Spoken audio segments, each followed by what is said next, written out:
There are moments in tennis when the scoreline tells only a tiny part of the story.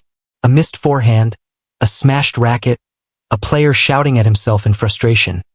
Fans often see those as just heat-of-the-moment reactions. But sometimes, what happens on court is only a glimpse of something far more serious happening behind the scenes. And that is exactly what the world is now learning about Andrey Rublev. For years, Rublev has been one of the most emotional players on tour.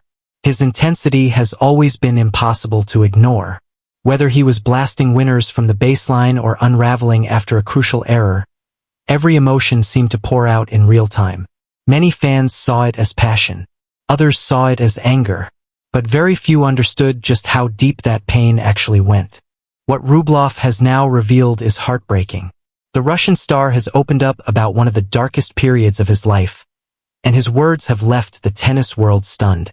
This was not simply about losing matches or slipping in the rankings. It was something much bigger.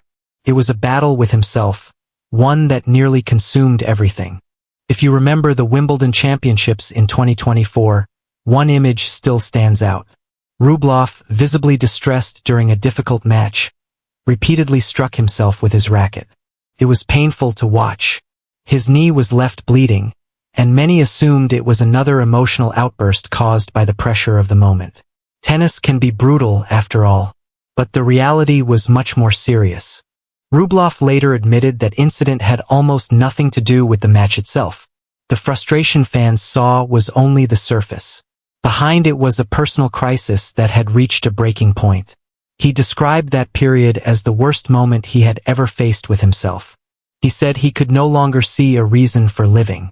Those are not words anyone expected to hear from a top athlete in the middle of his career. And now, 1 year later, Rublev has gone even further in describing what he endured. In a recent interview, he explained that there was a time when he could not find joy in anything. Not tennis. Not daily life. Nothing. He said every day felt exactly the same, and he could not understand why he was even living. That admission changes the way many fans will look back at his struggles on court. It also explains something that had puzzled many people during 2025. Rublev, who had been a regular fixture inside the world's top 10 for years, suddenly slipped out of that elite group. For a player with his consistency, it was surprising. Analysts focused on his form. Some questioned his game. Others thought the rest of the tour had simply moved ahead. But the ranking drop was only the visible symptom of a much deeper personal collapse. Rublev himself said he had hit rock bottom. He described feeling completely lost, shattered, and disconnected from life. Imagine carrying that weight while still expected to compete at the highest level every week. Professional tennis players travel constantly, perform under intense pressure, and are judged instantly by every result. Yet fans often forget that behind the rankings are real human beings, and even the toughest competitors can break. What makes Rublev's story even more powerful is that these struggles did not begin in 2025. According to him, the roots go all the way back to childhood. He revealed that losing had always felt unbearable to him. Every defeat, no matter how small, felt like a personal tragedy.